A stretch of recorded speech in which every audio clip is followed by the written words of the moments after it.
Welcome to this video. पिछले video में हम देख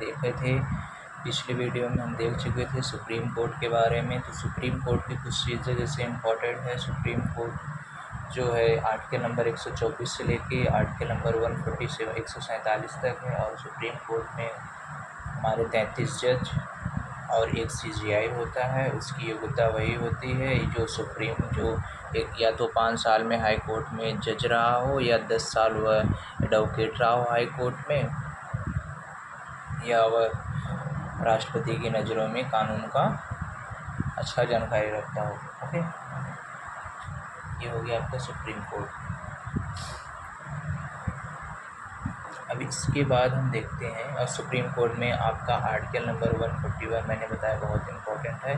फिर 143 ओके, 143 में क्या है आपका कि ये राष्ट्रपति से सलाह मांग सकता है और राष्ट्रपति से सलाह दे सकती है। और 141 में क्या है कि सुप्रीम कोर्ट की जो निर्णय है वो भारत का चाहे अधिकारी हो, चाहे नागरिक हो, चाहे न्यायालय हो, सबको मानना पड़ेगा। अगर ऐसा कोई नहीं करता है तो उसे दंडित किया जाएगा। ओके, तो आज हम पढ़ेंगे comptroller and auditor general. Okay, नियंत्रक एवं महालेखक परीक्षक। नियंत्रक एवं महालेखा परीक्षक।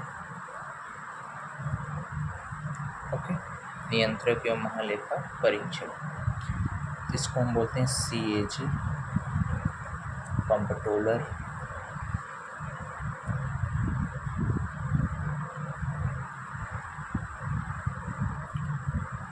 And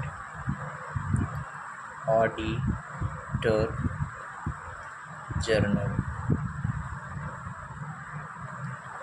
comptroller and auditor general, तो ये आर्टिकल नंबर किस में है? CAG का आर्टिकल नंबर 148 से लेके 151 तक। ओके, 151 तक है, 141 से लेके 151 तक। तो CAG के सबसे पहले हम देखते हैं कि CAG क्या है। 148 में, आर्टिकल नंबर 148 में ही CAG का अपॉइंटमेंट दिया गया है। अपॉइंटमेंट में मतलब इनकी अपॉइंटमेंट नियुक्ति की जाती है CAG की।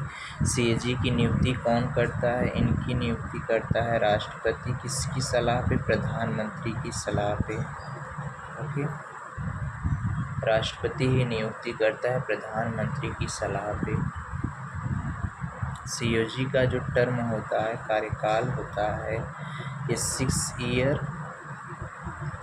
या 65 ईयर जब इनकी एज हो गई हो। ओके, 65 ईयर की जब इनकी एज हो गई तब तक ये अपने पद पर बना रहेगा। ओके, और इसकी नियुक्ति राष्ट्रपति करता है। ये त्यागपत्र किसको देते हैं? त्यागपत्र भी राष्ट्रपति को ही देते हैं।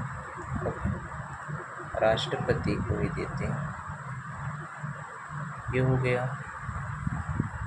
CAG कोई मंत्री का अपॉइंटमेंट। चलो, CAG जो है आपका, इस कोई मंत्री नहीं होता है। ओके, ये हो गया आपका। अब उसके बाद देखते हैं हम आर्टिकल नंबर 149 में क्या दिया होगा। 149 में इसकी पावर और ड्यूटीज़ दी गई है।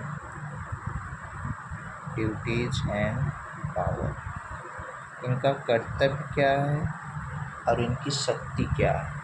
ओके, इसका कर्तव्य क्या है, इसकी शक्ति क्या है। यह जो है लेखा विभाग का प्रधान होता है, मुख्य होता है। लेखा विभाग का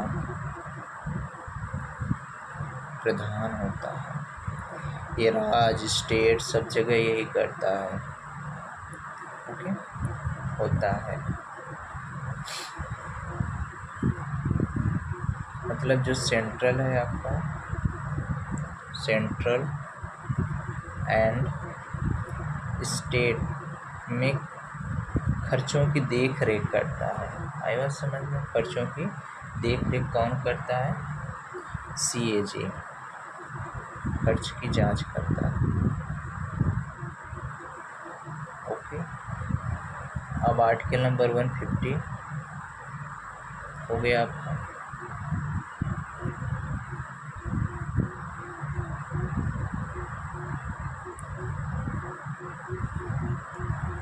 हो गया।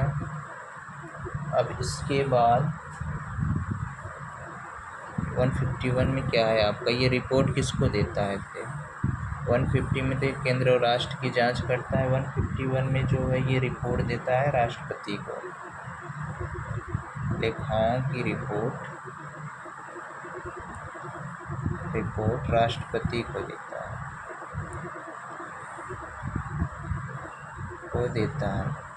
ओके, देखिए इसको तो यहाँ दे दिया, और वहाँ स्टेट वाले का गवर्नर को देता है। ओके, स्टेट में राज्यपाल को देता है। और इसको राष्ट्रपति हटा नहीं सकते, क्योंकि इसको हटाने के लिए महाभियोग लाना पड़ेगा, तभी ये हट सकता है, नहीं तो ये नहीं हट सकता। ओके, आसानी से नहीं हटता कि राष्ट्रपति जब चाहे हटा दे, ऐसा नहीं कर सकते। इसको हटाने के लिए महाभियोग लाना पड़ेगा। इतना चीज़ें हमने देख ली कंप्ट्रोलर एंड ऑडिटर जनरल के बारे में। ये काफ़ी इम्पोर्टेंट है आपके एग्ज़ाम में। जैसे ये भी पूछ लेता है कि CAG का फुल फॉर्म क्या होता है, तो CAG का फुल फॉर्म ही पूछ लेता है, comptroller and auditor general. Okay, पहले में दिया है अपॉइंटमेंट, इसकी क्या नियुक्ति करता है, कैसे होता है। ये टर्म पूछता है कभी कभी एग्जाम में, 6 ईयर या 65 ईयर। ओके, इनकी ड्यूटीज़ क्या है 149 में। और इनका जो सेंट्रल और 150 आर्टिकल नंबर 150 में सेंट्रल और स्टेट के खर्चों की जांच करते हैं। 151 में लेखाओं की रिपोर्ट को राष्ट्रपति को सौंपता है। ओके, इतनी चीज़ हो गया हमारा कंप्ट्रोल। इतने तो यहाँ से देखिए हमारा ख़त्म हो गया। तो हमने देखा कि बहुत सारी चीज़ें,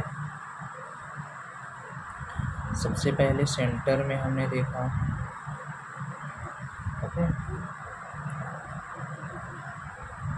जो हमारा क्या बोलते हैं वो है संघ, और किस में बटा है? 3 चीज़ों में बटा था। मैंने बोला था इसे 3 चीज़ों में बटा। जैसे पहले में तो जैसे सुप्रीम कोर्ट भी इसी में आता है, फिर उसके पहले वाला भी आता है, और उसके पहले जो था आपका क्या राष्ट्रपति ये भी सब संसद में ही आते हैं। इसलिए हमारा 3 चीज़ों में बटा हुआ है। ओके, तो यहाँ से आपका जो संघ था केंद्र का सिस्टम आपका ख़त्म हो गया 151 तक। अब हम पढ़ेंगे 151 के बाद 152 में आर्टिकल नंबर 152 से स्टार्ट हो 152 से स्टार्ट होता है स्टेट के बारे में। और इतना चीज़ हमने सेंटर तक देख लिया। चलो ठीक है। ओके।